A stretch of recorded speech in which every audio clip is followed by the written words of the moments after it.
కీర్తి సురేష్ ఆమె ప్రేమికుడు Anthony తట్టేల్తోని December 12 తారీఖున వివాహ బంధంతోని గోవాల వీళ్ళిద్దరూ ఒకటైన సంగతి తెలిసిందే.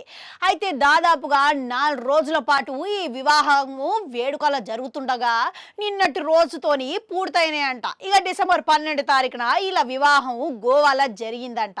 ఇక నిన్న ఆదివారం రోజున క్రిస్టియను సంప్రదాయం ప్రకారం గాది చర్చిలో జరిగిందంట. ఇక అదే రోజున ఇలా రిసెప్షన్ వేడుక గిట్లా జరిగిందంట.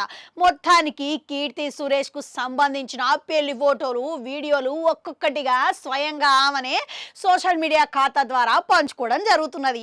ఇదంతా ఒక ఎత్తు అయితే ఇప్పుడు కీర్తి సురేష్ పెళ్లి చీర గురించి ఓ ప్రచారం జరుగుతున్నదంట. ఇక ఆమె పెళ్లి చీరలా ఈ చీరను ప్రత్యేకంగా నేయించుకున్నదంట.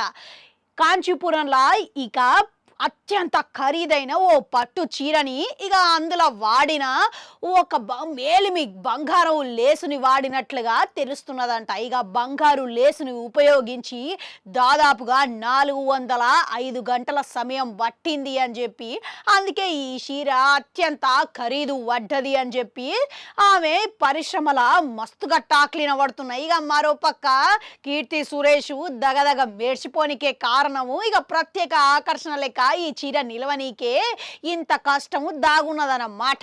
ఇక అంతేకాదు, ఇక అత్యంత ఖరీదైన చీరలల్లా ఒకటిగా తీసుకొని ఇక ఈ పట్టు చీరను ప్రత్యేకంగా నేయించుకున్నదంట కీర్తి సురేష్. ఇక కీర్తి సురేష్ ప్రత్యేకంగా నేయించుకున్న పట్టు చీర మాత్రమే కాకుండా ఆమె భర్త యాంటోనీ తట్టేలు ధరించిన పట్టు వస్త్రాలకు అంగవస్త్రం గిట్లా ప్రత్యేకంగా నేయించడం జరిగిందంట. అంతేకాదు, ఇక ఈయన ధరించిన ఈ పట్టు వస్త్రంలా ఏదైతే లేసు ఉన్నదో గదిగిట్లా బంగారంతో నేయడం జరిగిందంట. ఇక అది నేయనికే 150 గంటల మటుకు సమయం పట్టింది అని చెప్పి ఇక అందుకే ఇది అంత ప్రత్యేకంగా ఉన్నదని ఇప్పుడు సమాచారం అయితే అందుతున్నది. ఇక మొత్తం మీద కీర్తి సురేష్ హీరోయిన్ లెక్క చేసి మస్తుగా డబ్బులు సంపాదించింది. మరోపక్క యాంటనీ తట్టేలు ఇట్లా దుబాయ్లా మంచి వ్యాపారం పెడతా అంట. అందుకనే ఖర్చుకు ఏ మాత్రం వెనకడకుండా లక్షలు పోసి మరి ఇలా పట్టుబట్టలు నేయించుకోవడం జరిగింది. ఇక మొత్తం మీద వీళ్ళిద్దరి జంట ఎట్లున్నదంటారు? కామెంట్లలో కామెంట్ పెట్టుకోరి. అట్లనే ఆడ గంట ఉంటుంది, అది కూడా నొక్కరి మళ్ళొస్తా.